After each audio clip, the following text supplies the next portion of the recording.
Hola, muy buenas tardes.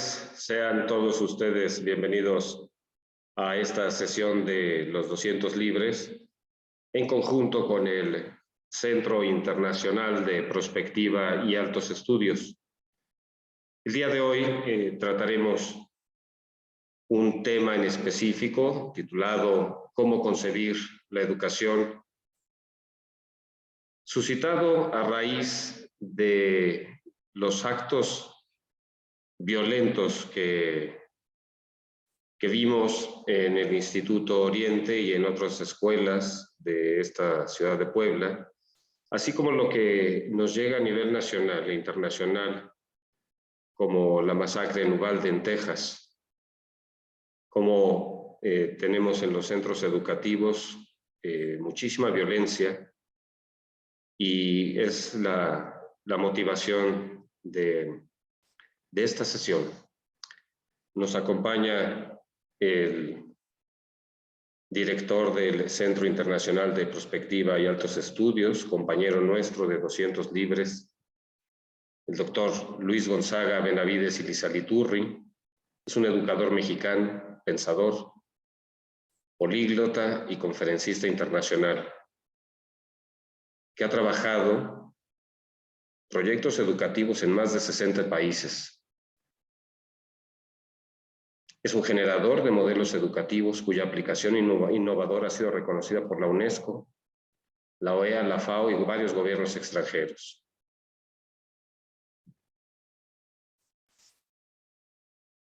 También lo han premiado Corea, China y Japón como investigador educativo y por sus aportaciones al uso del ábaco, pero sobre todo como maestro de muchos de nosotros y como un ser humano que nos aporta a nuestra propia vivencia de transformarnos en seres humanos.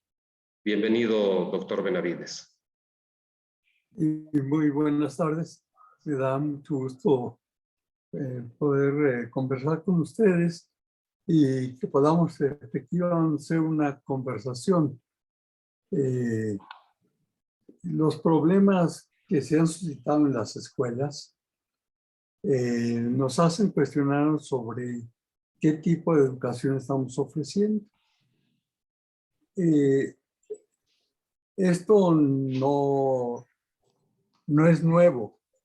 Es decir, esto se ha ido gestando a partir de conceptos reductivos de la educación. Se ha centrado desde que el Banco Mundial, sobre todo a través de la Organización para la Cooperación y el Desarrollo Económico, la OCDE, penetraron con ideas de que la educación es una mercancía y por lo tanto, bueno, pues tienes que comprarla y pagarla y tendrás la educación que puedas pagar. Destruyendo un concepto que la UNESCO, con los países que la forman, habían estado generando desde hace muchísimos años, particularmente a partir de los años 70, de la función fundamental de la educación. La función fundamental de la educación es convertirnos en seres humanos. Es el único instrumento que hemos desarrollado los seres humanos para convertirnos en seres humanos. Y aquí el problema está en qué tipo de ser humano queremos convertir. Y la propia constitución de la UNESCO, cuando se crea la UNESCO en 1946, 47, es que vivimos épocas de mucha violencia y se refería fundamentalmente a la Segunda Guerra Mundial. Y en esta constitución de la UNESCO hay una frase que es formidable. Dice, así como las guerras nacen en el corazón de los hombres, también la paz nace en el corazón de los hombres. Y la educación, pues tendría que encaminarse a tocar el corazón de los seres humanos para evitar todo tipo de violencia. Con la intervención, después de muchos años de investigación y de trabajo de la UNESCO, y quiero decir que la UNESCO son los países que la conforman. Es la única instancia verdaderamente democrática de las que configuran las Naciones Unidas. Es un organismo de las Naciones Unidas, pero es el único organismo efectivamente democrático, porque cada país cuenta con un voto. No hay el grupo de los favoritos que puede poner veto o lo que quiera, ¿no? Sino que en la UNESCO se vive esta idea de que la democracia es una acción participativa que va en la busca del constante mejoramiento económico, social y cultural del pueblo. Esto lo quiero subrayar porque el segundo director general de la UNESCO fue un mexicano, y fue justamente un mexicano que le había tocado eh, promulgar, elaborar y promulgar la transformación del artículo 3 en 1946, 45, 46. Para realizar esta transformación del artículo 3, pues se tardó 3 años. Al lado de él estuvieron hombres extraordinarios, podría yo decir fundamentalmente a Alfonso Reyes y muchos otros sabios que habían vivido también los procesos educativos desde la Secretaría de Educación. E hicieron un artículo 3 extraordinario en el que se define no nada más qué tipo de mexicano queremos ser, sino cómo llegar a ser ese tipo de mexicano. Ese tardó 3 años en reunir los datos para poder hacer una transformación del artículo 3 que había sido modificado en tiempo de Cárdenas y que había sido muy atacado porque centraba la educación en una visión socialista, que no había tenido ninguna repercusión más que una izquierdización falsa de los procesos educativos. Torres Bodet llega a la UNESCO y lleva toda esta carga que había volcado en el artículo 3 y lo comienza a infundir también en la UNESCO. Y con estas ideas que ya llevaba en su concepción de la educación. Desgraciadamente, digo, después esto se fue marchitando porque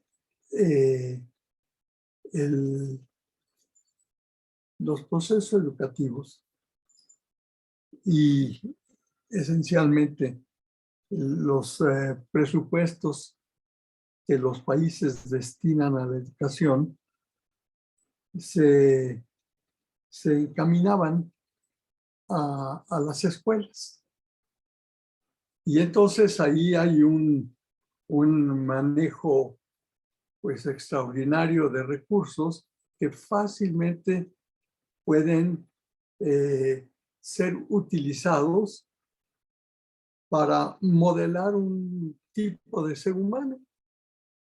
Y ese tipo de ser humano que planteaban y que han planteado desde siempre el Banco Mundial y su filial, ¿verdad? La Organización para la Cooperación y el Desarrollo Económico, nos hicieron creer que todo el proceso educativo estaba en la escuela. Y se olvidó toda la experiencia que había absorbido Torres Bodet y que plasmó en la UNESCO, de que la educación es un proceso que dura toda la vida, porque toda la vida podemos ser mejores seres humanos que lo que hemos sido hasta hoy.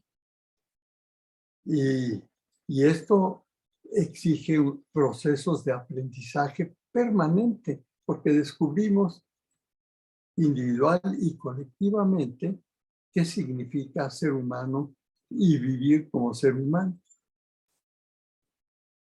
¿Qué es lo que ha pasado? Cuando nos olvidamos de esta función fundamental y la escuela se centra más en preparar para el mercado consumidores, mercaderes que todo lo venden. Entonces, el ser humano pierde su escala de valores. Parece ser que lo importante es aprender a mercadear, aprender a venderse y aprender a cobrar por lo que uno se vende. Y se deja de lado esta visión humanista que está muy claramente expresada desde Torres Bodet. Con todas las modificaciones medio tontas que se han hecho en los últimos sexenios, todavía en el artículo 3º se conserva la parte fundamental expresada por el pueblo de México en el artículo 3º, que en resumidas cuentas consiste en que la educación dirigida al ser humano tiene que hacer consciente al ser humano que forma parte de un pueblo y que ese pueblo es el soberano y tiene que aprender a ser soberano. Un aprendizaje fundamental para ser soberano es no ser esclavo, no dejarse hacer esclavo de nada ni de nadie, pero al mismo tiempo aprender a no esclavizar a nadie. ¿Y para qué queremos ser soberanos y no esclavos? Pues nos dice muy claro el artículo 3º, para convivir humanamente. La razón de todo proceso educativo debe ser aprender a convivir humanamente. Y para ello, pues necesitas desarrollar todas tus facultades armónicamente. Esta es una visión extraordinaria del humanismo, ¿verdad? No desarrollamos todas nuestras facultades porque a veces ni siquiera nos conocemos, ni siquiera a nosotros mismos, ni siquiera sabemos las oportunidades, las facultades que tenemos para aprender a desarrollarlas. ¿Y para qué desarrollarlas? Para ponerlas al servicio de la propia comunidad y para que nosotros crezcamos como seres humanos. Por eso, la razón fundamental de la educación es aprender a convivir humanamente. Y el artículo 3 nos dice qué consiste en vivir humanamente. Y lo primero es el respeto absoluto a la dignidad de la persona. Yo soy persona, tengo que aprender a respetarme, pero los otros también son personas. Tenemos que ayudarles primero a reconocerse como personas y por lo tanto a saber respetar su propia dignidad ¿Y cómo? Respetándola a nosotros mismos. Segundo punto que trata el artículo 3 es que no estamos solos. Somos miembros de una familia. Y tenemos que buscar que esa familia esté integrada. Y por eso nos dice el respeto a la integridad de la familia. No importa qué tipo de familia, pero que esté integrada, que no haya pleitos entre hermanos. Lo tercero dice poner el interés general por encima del interés particular, por encima del interés personal. Luego, el sentido profundo de la democracia, que consiste en un compromiso permanente en la búsqueda del constante mejoramiento económico, social y cultural del pueblo. Por eso nos hemos desarrollado o tendremos que desarrollarnos en todas nuestras facultades para que la democracia sea real, entendida no nada más como un sistema de gobierno, sino fundamentalmente como un sistema de vida en la que buscamos que el pueblo efectivamente desarrolle sus capacidades, pero no nada más eso, sino que las ponga en beneficio de la sociedad, ¿verdad? Como forma de convivencia. Y finalmente nos dice que necesitamos, para poder convivir, generar un profundo amor a la patria. Y con el profundo amor a la patria, dice, aprender a ser solidarios, solidarios con los demás pueblos, con todos los pueblos. Y que esta solidaridad esté dentro de los marcos de la independencia y de la justicia. Y todavía, en esta visión internacional, nos invita a volcar nuestra vista a nosotros mismos, a este país que somos, con este gran amor a la patria, en la que aceptemos la inmensa riqueza de la diversidad, diversidad cultural, diversidad de lenguas, diversidad de costumbres, para que entre todos podamos permanentemente enriquecernos unos con otros. Esto estaba muy claro en la UNESCO y se pretendía vivir como lo hicieron en las misiones culturales, como se hizo con el nacer de las escuelas rurales,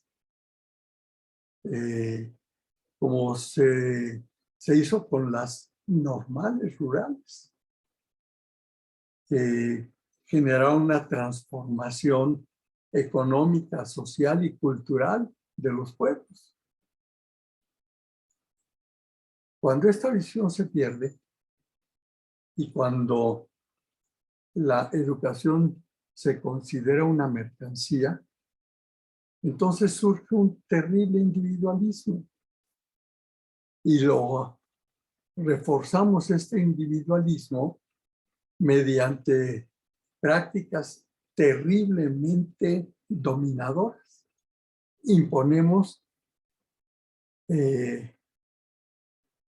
evaluaciones, llamamos evaluaciones, exámenes iguales para todos, para que solamente los que pasen los exámenes que yo hago, ¿verdad?, que me permiten clasificar a la gente y quedarme con una visión absurda con lo que yo considero que respondieron bien.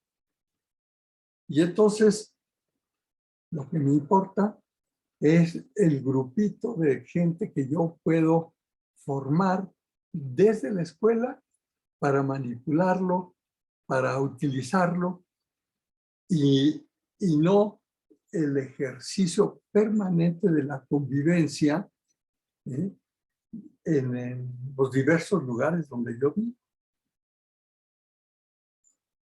Cuando centramos, como se ha hecho en los últimos 30 años o 20 años, ¿no?, todo el esfuerzo educativo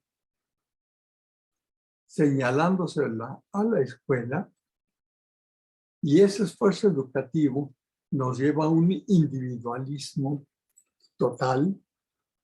El que no es como yo me estorba y tengo que deshacerme de él.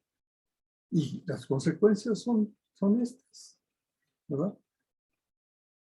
Como es algo que a mí no me sirve, como es algo que a mí me estorba, pues lo elimino.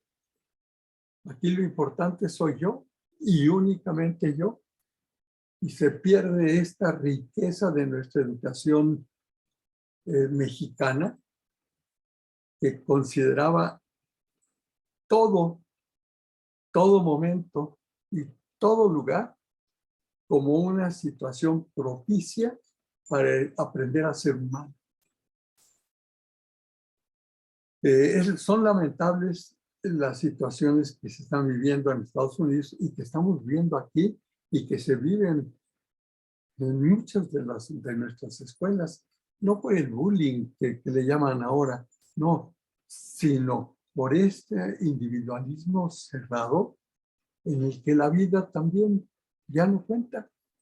Lo que cuenta son mis intereses, mis gustos o disgustos personales, sin ninguna escala de valor que no sea yo. Esto es muy penoso, pero creo que nos da oportunidad de reflexionar qué tipo de educación queremos que se siga fomentando en México.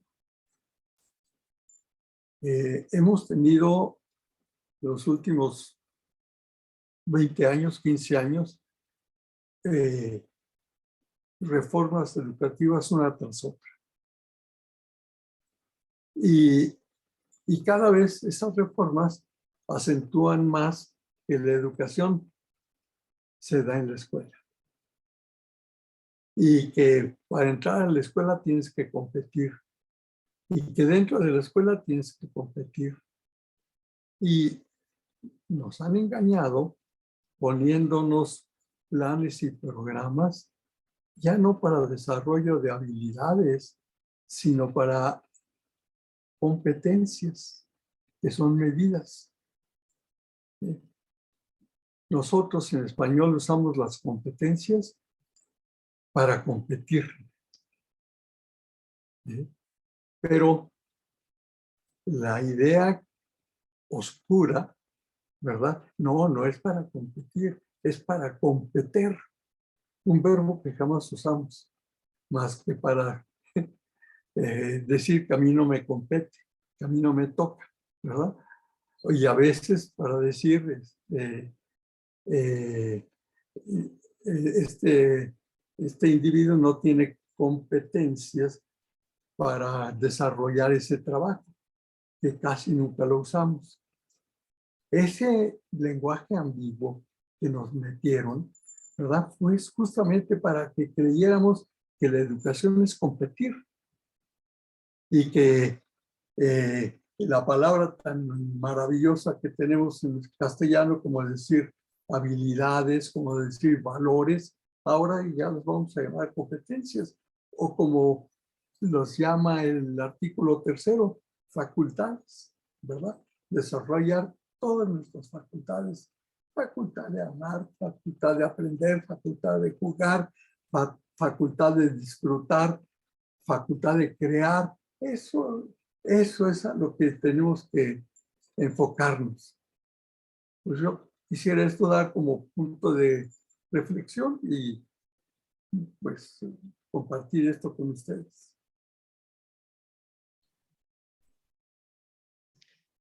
Muchas gracias, querido doctor Benavides, por compartir su historia, su conocimiento y su tiempo con nosotros. para así juntos concebir la educación.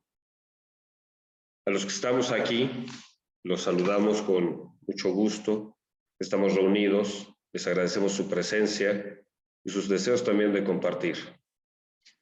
Muchas gracias a Beto Peralta, a Paco Baeza, a Telésforo Guerrero, a Francisco Luis de la Torre, Wenceslao Herrera, Mónica Corey, que nos acompaña de Zumpahuacán, del Estado de México, y de nuestra querida Universidad de Puebla, Elsa Fuello y Emilio Soto. Bienvenidos. Damos paso al uso de la palabra a todos los que gusten hacerlo. Y este uso es para hacer preguntas, para comentar algo o simplemente para dar una postura. Me pide la palabra el doctor Francisco Luis de la Torre. Adelante, Paco. Bienvenido. Muchas gracias, Manuel. Felicidades al doctor, como siempre, muy acertado, muy atinado en toda la presentación. Me parece que en estos momentos, como producto, como consecuencia de esta pandemia, se ha propiciado una patología sociocultural, así como en los años 60, 70, las patologías socioculturales eran pues el pandillerismo, la drogadicción y la prostitución, entre otros.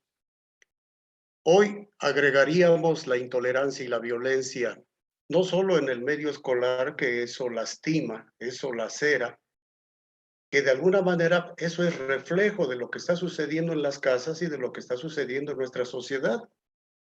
Desgraciadamente, el gobierno, porque a él compete, él es el responsable de coordinar, de promover una educación, como lo señalaba acertadamente el doctor Benavides, que permita la convivencia.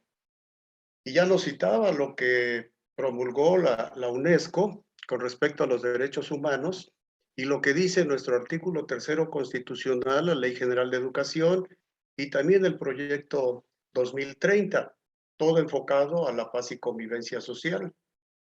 Hoy están haciendo un rediseño curricular, entre comillas, y en el discurso, en los hechos no es así, un rediseño curricular, pero que centre la atención precisamente en la convivencia social, en los valores, más que en competencias, y dentro de las competencias el aspecto cognitivo, es decir, conocimientos. Es mi comentario.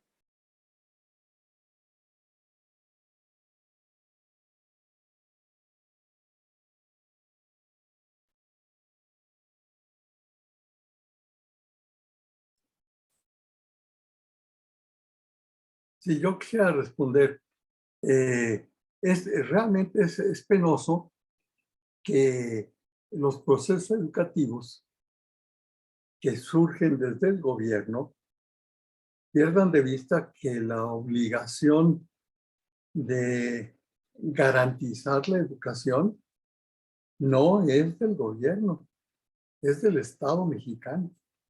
Y nosotros formamos parte de ese Estado mexicano. Somos el pueblo, es la sustancia del Estado, ¿verdad?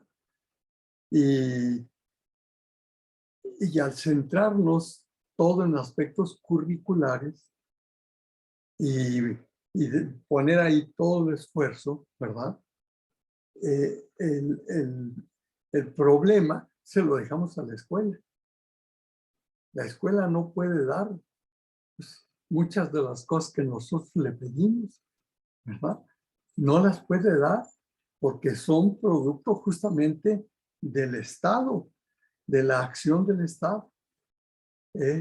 Que la diversión, que las comunicaciones, que la policía misma, que los aspectos sociales o de salud, todo eso no es nada más tarea de la escuela, es tarea social. Y nosotros como elementos del Estado tenemos que garantizar que eso efectivamente llegue a toda la sociedad, desde la familia, pero también de todos los demás espacios que tenemos. a mí me preocupa mucho, y lo quiero subrayar, ese reduccionismo de echar la culpa a la escuela. Y en el sexenio pasado, pues, a los maestros, ¿verdad? Ahora se quiere elogiar a los maestros, pero se sigue centrando todo en la escuela. Y toda la capacidad educativa que tiene el pueblo mexicano no lo tomamos en cuenta. Y además no lo impulsamos, ¿verdad? Porque en nuestro corazón también puede nacer el odio. En nuestro corazón, fuera de la escuela, también pueden nacer la rapiña, pueden nacer la avaricia, y nace la injusticia, ¿verdad? Muchos de los actos de injusticia y de guerra, pues han sido producidos por gente que estuvo mucho tiempo en la escuela y que tiene muchos títulos, ¿verdad? Y sin embargo, bueno, pues no nos preocupa eso. Parecería no preocuparle a quienes toman decisiones en nombre del Estado de este derecho educativo de toda la sociedad. Me gusta mucho su observación, porque si todos lo reducimos a la escuela, sea cualquier nivel, ¿verdad? Desde maternal hasta posgrado, ¿verdad? En las universidades, pues la razón de ser de todo esto es la convivencia humana, ¿no? Y si no propugnamos por esa convivencia humana, por ese constante mejoramiento económico, social y cultural del pueblo, si no nos vamos por el camino falso, ¿verdad? De la competencia para destruir al otro, pues siento que le estamos fallando a este compromiso educativo que asumimos como Estado mexicano.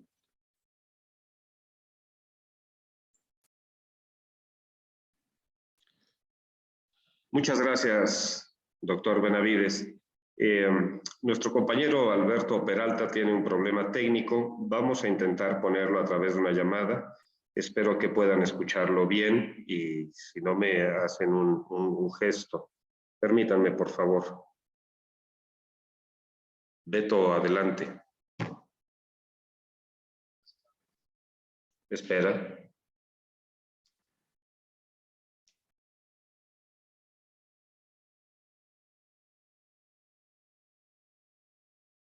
Adelante, Beto. Sí, muy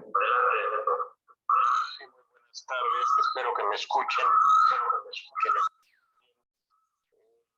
Recordaba, doctor, ahora en la tarde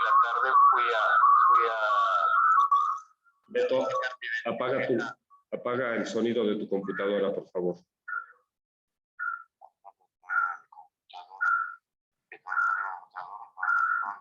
Bájale el volumen.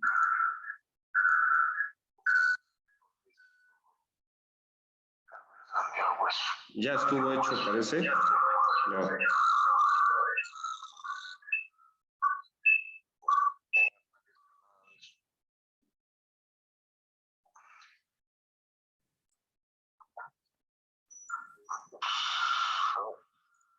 Tal vez si pones el teléfono lejos de las bocinas. Yo creo que eso va a ser. Incluso me paro, ¿no? Yo creo que no sería necesario que los tuviera a la vista, ¿verdad? Es correcto. ¿Sería mejor? Sí, Beto. Bueno, pues muy buenas tardes, espero me escuchen. Acabo viniendo hace rato de venir a ratificar mi queja ante la Comisión de Derechos Humanos por una amenaza de libertad de prensa. Venía recordando un libro clásico de los años 90, El horror económico de Vivian Forrester. Y ella no era pedagoga, pero señala que todo este problema de la costo-beneficio como regla de todo, donde estaba empezando a hacer crisis de manera brutal, era en las escuelas. Las escuelas es el único bastión que tiene pues la población de más bajos recursos, toda la población en su conjunto, pues para salir de este horror económico, y sin embargo vuelcan su agresión normalmente sobre la escuela. Y eso lo estamos viendo recientemente, cosas tan dramáticas como lo que se vivió en Texas, y incluso como lo que se está viviendo aquí, ¿no? Hay una nueva falange que se siente amenazada porque se critican antecedentes nefastos de un criminal al frente de como Estrota, al frente de una institución educativa, lo cual a mí me parece gravísimo, además con resultados que son gravísimos. Y no sé, sería interesante, ¿qué se puede hacer? ¿Es necesario reestructurar la escuela, sustituirla? ¿Ha entrado en una fase ya de colapso en la civilización actual? ¿O tiene que abrirse nuevas perspectivas en torno a ella? Esa sería mi duda. Y mi duda, más que duda, mi inquietud, ¿no? Me gustaría saber su opinión. Muchísimas gracias. Sí, perdón, yo creo que las escuelas estamos repitiendo los mismos errores de los últimos 20, 30 años. Es decir, cargando todo sobre la escuela, la escuela pierde la razón de ser un agente educativo hacia la sociedad. Se llamaron centros educativos justamente porque el centro es centro de algo y es el centro de una comunidad a la que acuden los niños, o los jóvenes a formarse. Ese es lo que llamaríamos la comunidad escolar, pero esa comunidad escolar es mucho más amplio porque es la comunidad del territorio en el que habitan las personas. Y la acción de la escuela tiene que encaminarse, y es el gran cambio, tiene que encaminarse a responder las necesidades educativas de la propia comunidad, no a responder a un currículum hecho 1000 kilómetros aparte o 300 o 500, ¿verdad?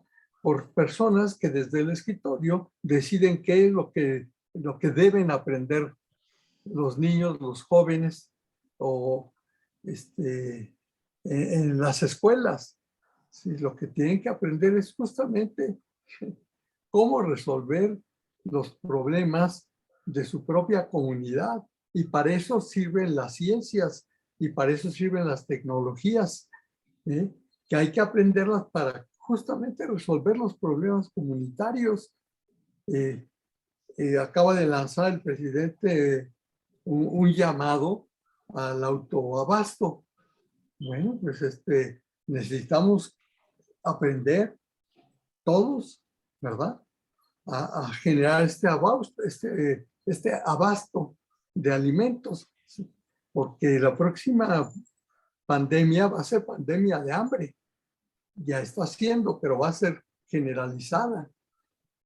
Y entonces, bueno, si este es un problema territorial alrededor de la escuela, pues tiene que buscar cómo resolverlo. Y para eso, lo que sea necesario de aprender de biología, de matemáticas, de todo, para eso. No es para pasar exámenes. El currículum es justamente para que los seres humanos aprendamos a ser útiles a nuestra comunidad.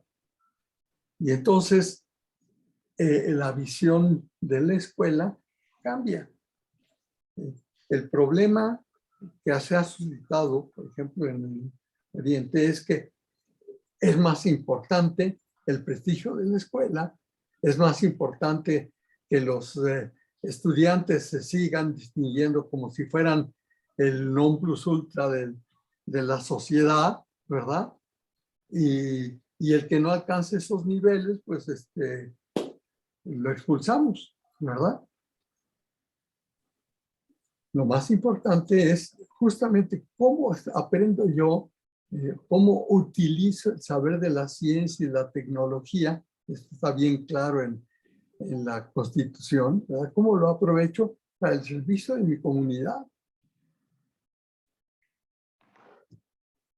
Esto exige un cambio de la función de la escuela, un cambio que ya lo teníamos desde las escuelas pues, rurales, desde las escuelas de las misiones culturales, ¿verdad? Las normales las normales, todo eso se aprendía ahí, a ser útil a la comunidad, justamente por el sentido de que es nuestra patria, ¿verdad? Muchas gracias, doctor. Contesta por el chat Beto Peralta que claro que es cierto. Y desde aquí también lo saludamos al abogado Atilio Alberto Peralta, nuestro compañero. Nos solidarizamos con él, nuestra empatía por las amenazas que ha recibido y cuentes con nosotros, Beto. Me pide el uso de la palabra el maestro Telésforo Guerrero. Bienvenido, maestro Telésforo. Adelante, por favor. Prende tu micrófono, por favor. Sí, muchas gracias, Manuel, doctor y todos los que estamos escuchándonos. Siempre es muy alentador, pues, desde luego, escuchar a personalidades como el doctor con una vastísima capacidad, experiencia, trayectoria en el andar educativo. No quisiera hacer referencia a algunos aspectos que nos atañen en la actualidad, pero se hace necesario porque el tema es cómo concebir la educación, cómo la concebimos, cómo al menos creo yo que la debemos concebir como el único vehículo, como la única vía para cambiar el mundo que nos circunda, como la única forma de transitar a mejores niveles de vida del pueblo mexicano. Y esta tiene que ser forzosamente permanente. La pregunta para el doctor es, después de lo que hemos caminado nada más para no ir muy lejos, de hace 100 años para acá, de 1922 a 2022, con el arranque de las normales rurales, del maestro rural, la mística, el apostolado de ir a enfrentarse y llevar la verdad a aquellos grupos recalcitrantes, seguidores de los dogmas, todo funcionó, afortunadamente, pero en este momento la educación, al menos como yo lo observo desde mi ámbito de trabajo, que se ha venido agotando, que se ha agotado. Doctor, ¿qué pudiésemos hacer para que no se nos agote o generar un nuevo paradigma educativo?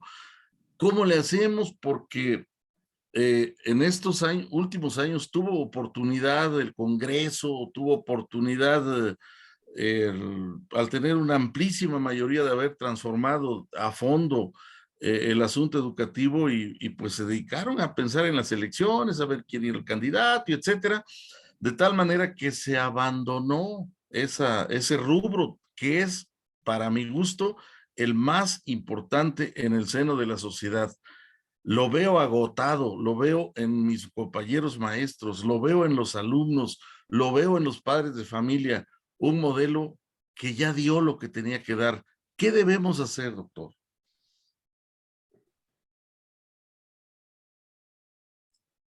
Bueno, la respuesta no es fácil, porque la realidad es muy compleja, ¿verdad? Pero yo creo que si cada comunidad tuviera un proyecto de desarrollo humano o un de desarrollo total en lo que estuviera sustentado lo humano, ¿verdad? Una visión de futuro, y la escuela concurriera para que ese proyecto se fuera realizando, la función educativa de los mismos educadores diría qué camino seguir. Lo terrible es que no está sucediendo así. Voy a decir 3 cosas que a mí me preocupan y por lo cual hace muy difícil una renovación escolar. Primero, en el sexenio pasado, el presidente tomó posesión, como siempre, ¿verdad? El 1 de diciembre. El 8 de diciembre presentaron una reforma educativa sustentada en el cambio del artículo 3. Ya sabemos el resultado. El resultado de una fallida reforma. ¿Por qué? Porque no se contó con los maestros. Y no se contó con los maestros porque los maestros no fueron tomados en cuenta.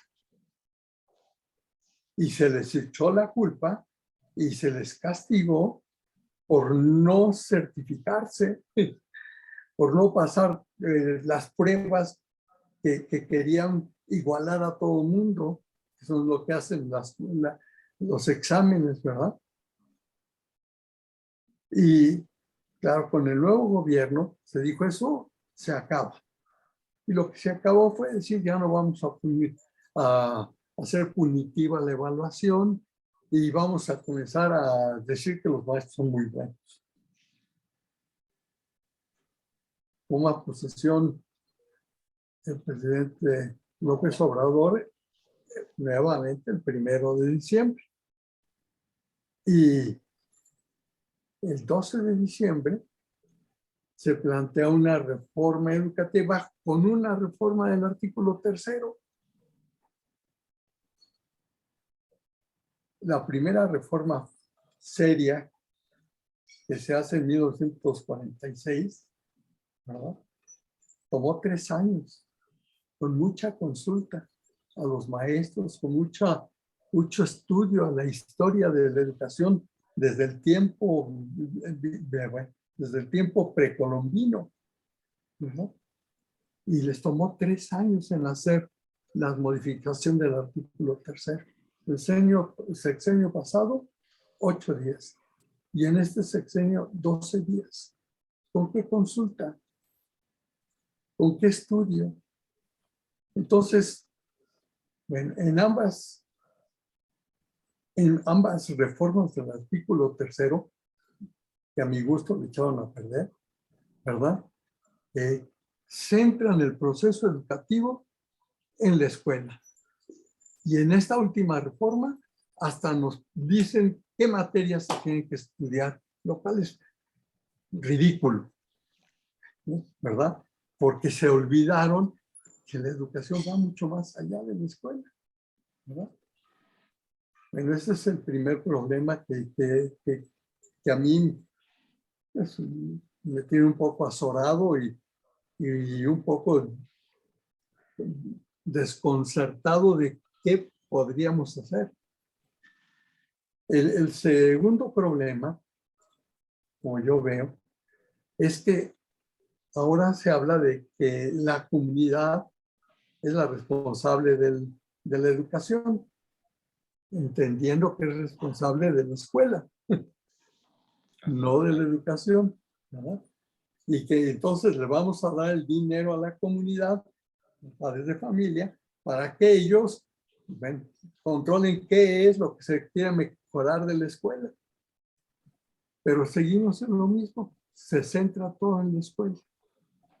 Los planes y programas hablan del artículo 3, pero en teoría, ya en el desarrollo ni de los libros ni de los planes y programas, se toma en cuenta esta orientación que debía dar y que nos está dando la propia Constitución. Ni se menciona, ni se toma en cuenta. Se toman en cuenta teorías sociales, teorías pedagógicas, casi todas, o por no decir todas, extranjeras, ¿verdad? Muchas españolas, otras ecuatorianas, que parece ser que es por ahí por donde debíamos ir, y se olvidan de toda la historia que hemos vivido en este país, ¿verdad? Fundamentalmente son los 100 años de la normal, ¿no? De las normales. Ese aprendizaje que se generó para formar patria, gracias a los maestros, gracias a las escuelas rurales, que no se encerraron en sí mismas, sino que justamente respondieron a las necesidades de las comunidades. El tercer punto que me preocupa es que las secretarías de educación, tanto la federal como las estatales, les importa más el control de los maestros, el control de los estudiantes, el control de los padres de familia, el control del cumplimiento de los planes y programas. Les preocupa más eso, ¿verdad?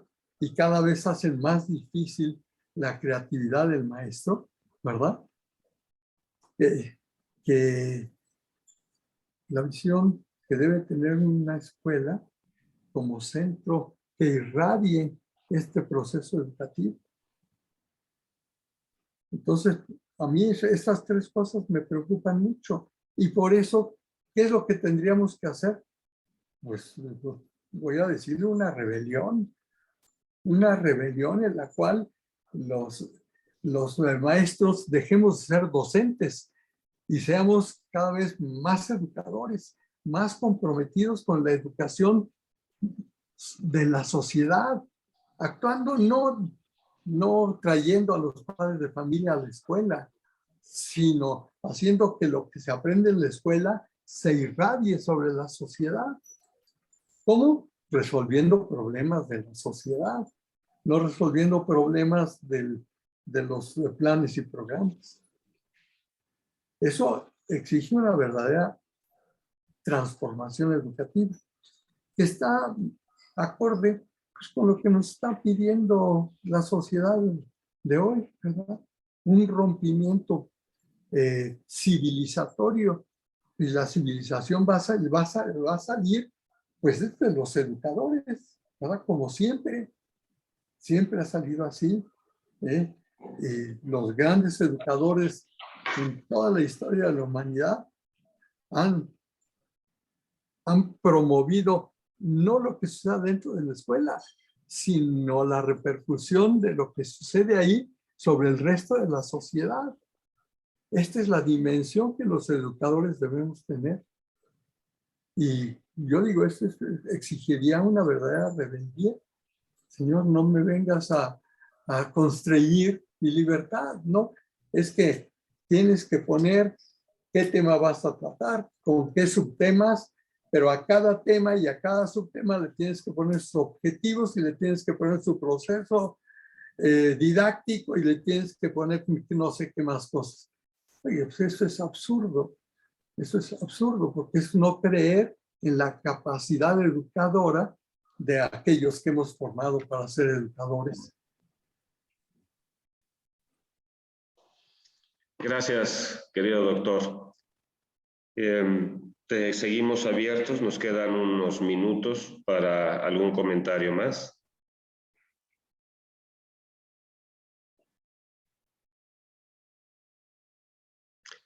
Doctor Benavides, ¿quiere cerrar la sesión, por favor?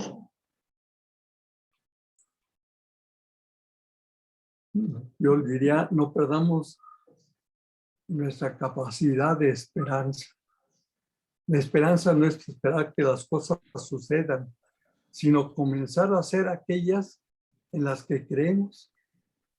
Comenzar a hacer estos cambios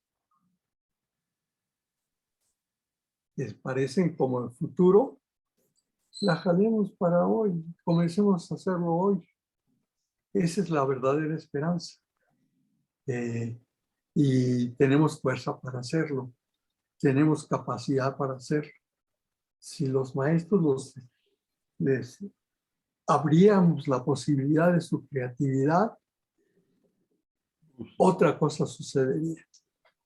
Lo que pasa es que estamos constreñidos y ordinariamente porque cuando hay autoridades que no saben qué hacer, porque no tienen visión realmente de futuro o no saben lo que es la educación, cuando las autoridades no tienen ese conocimiento, lo que hacen es querer controlar, para mostrar que tienen poder, para mostrar que ellos son los que mandan. Y perdonen las autoridades si con esto las ofendo, pero no las ofendo. Esta es mi convicción. Muchas gracias, doctor. Hay un deseo de participar más. Si me permiten, lo atendemos. Mónica Corey, adelante, por favor. Muy buenas tardes a todos. Gracias, Manuel, por la invitación. Y doctor Benavides, un gusto conocerlo. Mi reconocimiento a toda su trayectoria y su trabajo que ha realizado en temas educativos. Le comento, bueno, más que mi participación va como madre de familia. Actualmente soy presidenta de la Asociación de Padres de Familia de la escuela de mi hija. Es una primaria federal y pues estamos en un ambiente meramente rural. Me queda claro, doctor, no sé si usted me corrige, por favor. Para mí, en el concepto que tengo, para poder salir adelante con los temas y rezagos educativos, siempre es muy importante un triángulo o algo que yo le llamo tripartito: alumno, profesor y padre de familia. Si uno de ellos tres no trabaja, no hace lo que le corresponde o solamente damos el nivel básico, difícilmente vamos a sacar adelante nuestros hijos o difícilmente van a salir adelante los alumnos. Entonces, maestro, yo quiero compartir que como madre de familia, ahorita que me tocó estar al frente de esta asociación de padres de familia, realmente es muy difícil porque usted ya lo mencionaba, estamos ya cansados. Noto también ese cansancio tanto de docentes como de directivos, como de padres de familia, y eso se transmite lamentablemente a los niños. Ellos con una edad de 7, 8, 9 años ya tienen esa idea de a qué voy a la escuela, no se motivan, no tienen algo que les llame la atención, pareciera que van y pierden el tiempo o pareciera que van y solo a calentar la butaca, ¿no? Entonces, algo está pasando, doctor. La verdad es que tenemos que hacer sinergia, tenemos que adherirnos y buscar la manera de levantar la voz. Manuel, yo sé que tú tienes bastante experiencia en cuestiones de programas, en cuestiones de propuestas, y sé que algo tenemos que sacar de esta plática. Muchas gracias, Manuel. Muchas gracias, doctor. Si me permiten, yo querría intervenir ahí porque es muy interesante el planteamiento. Mi sugerencia sería romper el triángulo.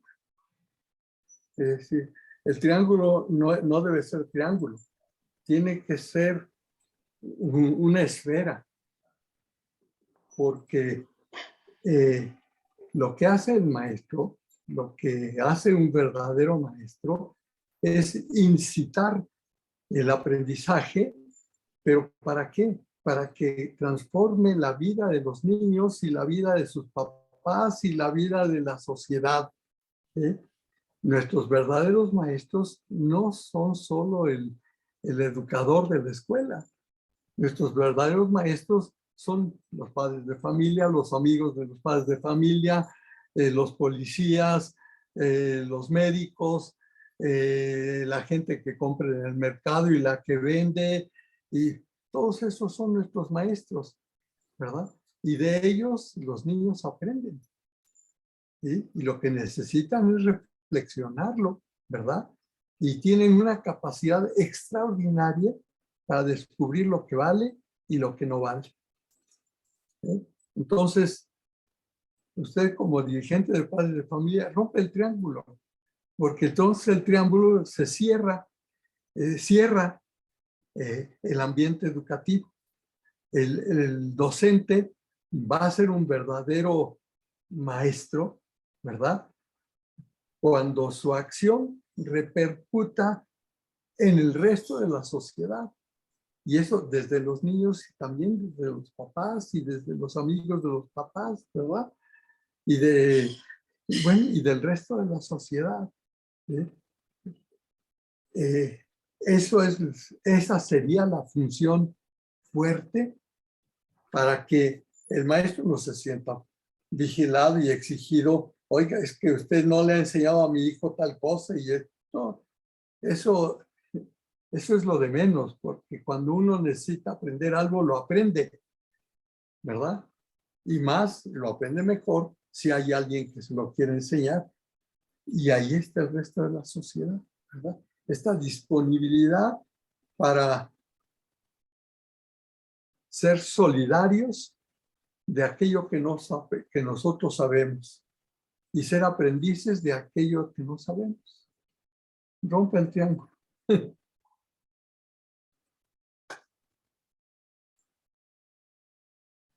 Muchas gracias, doctor. Muchas gracias a todos y cada uno de ustedes. Hemos llegado al fin de esta sesión. Nos quedamos con no perder esta esperanza en transformarnos como seres humanos a través de la educación. Les agradecemos mucho su participación. Esta sesión estará disponible a partir de mañana en nuestro canal de YouTube, que es 200 Libres. Les agradecemos que compartan su historia, que compartan su tiempo, que se solidaricen para enseñarnos, nos convierta el doctor en aprendices de lo que no sabemos. Un abrazo para todos ustedes. Feliz tarde. Hasta luego. Gracias, Manuel.